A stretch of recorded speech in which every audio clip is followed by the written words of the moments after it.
A ver, vamos a meternos de lleno en uno de los enigmas culturales más fascinantes que existen, el cristianismo en Japón. Es una historia que parece no tener ningún sentido, una historia de un auge increíble, de una caída brutal y bueno, de una supervivencia cultural que es que desafía toda lógica. Vale, para que nos hagamos una idea, empecemos con un dato, solo un dato. Hoy en día, apenas un 1,1% de la población de Japón se considera cristiana. Paremos un segundo a pensar en esto. O sea, estamos hablando de una de las religiones más grandes del mundo. Y en Japón, pues es casi testimonial, una minoría pequeñísima. Y aquí, justo aquí, es donde la cosa se pone interesante, donde empieza la verdadera paradoja, porque a pesar de que casi nadie es cristiano, resulta que un montón de cosas de la cultura cristiana están por todas partes. Bodas de blanco al estilo occidental, súper populares, y la Navidad, pues es una fiesta comercial gigantesca. ¿Cómo puede ser? ¿Cómo se explica esta locura? Bueno, para entenderlo, no nos queda otra que hacer un viaje en el tiempo. Venga, nos vamos al siglo XVI. Hay que imaginarse un Japón en plena ebullición, una época de guerras, de cambios. Y es justo ahí, en medio de todo ese lío, donde el cristianismo no es que solo llegara, no, es que floreció de una forma que, bueno, que nadie se esperaba. El año es 1549. Un misionero jesuita, Francisco Javier, pone un pie en Japón. Y lo que se encuentra es alucinante. Un terreno súper fértil para su mensaje. En poquísimas décadas, el número de conversos se dispara. Pero ojo, la pregunta clave es, ¿por qué? ¿Por qué tanto éxito? Pues la respuesta no es solo espiritual, para nada. Los señores feudales de la época, los famosos daimyo, eran muy listos. Vieron a los misioneros y pensaron, estos nos traen comercio con los portugueses.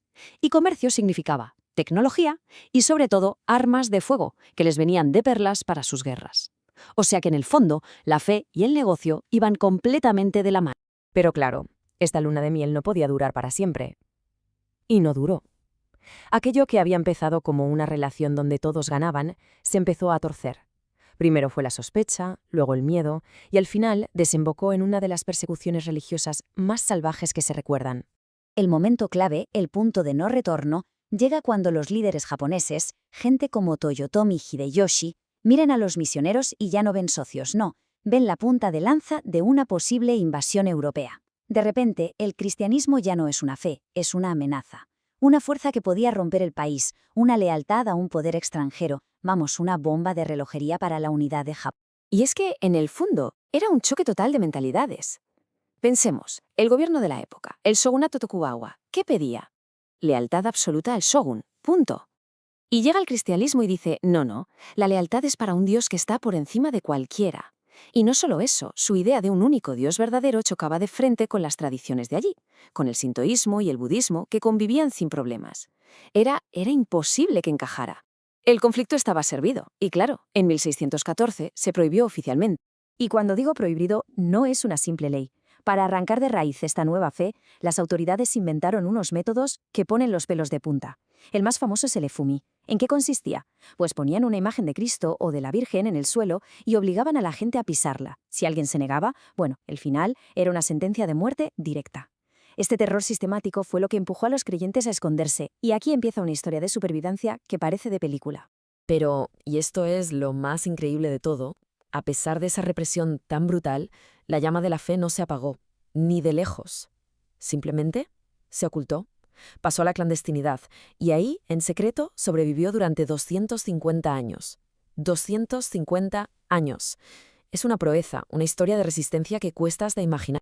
A esta gente se la conoce como los Kakure Kirishitan, que significa literalmente cristianos ocultos. Y hay que entender lo que esto implicaba. Durante generaciones enteras se pasaron la fe los unos a los otros en el más absoluto secreto, sin curas, sin Biblias, sin nada, solo con la memoria y con el miedo constante a que los descubrieran. Entonces, la gran pregunta es, ¿cómo demonios lo hicieron? Pues con un ingenio fuera de lo común. Tuvieron que ser súper creativos. Por ejemplo, adaptaron sus rezos para que sonaran como si fueran cantos budistas. Camuflaban todos sus símbolos. Y el mejor ejemplo, el más potente de todos, es el de la María Canon. Se ve y parece una estatua de Canon, una deidad budista, pero no, para ellos, en secreto, era la Virgen María.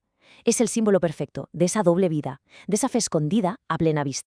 Y así pasaron los siglos, hasta que en 1853 todo cambia. Unos barcos de Estados Unidos obligan a Japón a abrirse al mundo. Se acaba el aislamiento. Y con la apertura, vuelven los misioneros. Y entonces, en 1865, en una iglesia nueva en Nagasaki, pasa algo histórico. Un grupo de japoneses se acerca a un cura francés y le susurra algo como «Nuestro corazón es el mismo que el suyo». Eran ellos, los descendientes de los cristianos ocultos, habían sobrevivido. Poco después, en el 73, la prohibición por fin se levantó. Esta historia es alucinante, de verdad, pero nos devuelve de golpe a la pregunta del principio. A ver, si esta fe fue capaz de sobrevivir a 2 siglos y medio de persecución, ¿por qué no despegó cuando por fin hubo libertad para practicarla? ¿Qué pasó? Pues la respuesta no es sencilla, es una mezcla de muchas cosas. Primero, el trauma histórico. Siglos de persecución dejan una cicatriz muy profunda en la memoria colectiva.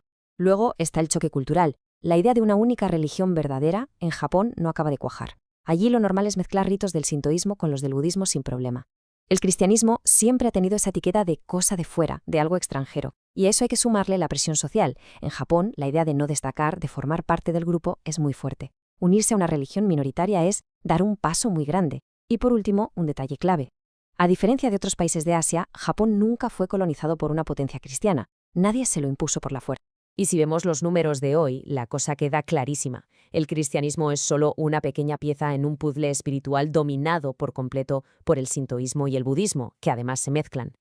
Y ojo, no es que la gente en Japón no sea espiritual, para nada. Es que su forma de entender la religión, la espiritualidad, es sencillamente muy distinta. Y con esto cerramos el círculo y volvemos a la paradoja del principio. ¿Por qué hay bodas de blanco y se celebra la Navidad a lo grande? Pues porque, aunque el cristianismo no consiguió echar raíces profundas en la fe de Japón, sí que dejó una huella imborrable en su cultura popular. Quizá la gran lección de todo esto es el increíble poder que tiene la cultura para coger cosas, símbolos, rituales, vaciarlos de su significado original y darles uno completamente nuevo. Es al final una historia alucinante sobre la fe, sobre la identidad y sobre cómo una cultura puede resistir y transformar todo lo que toca.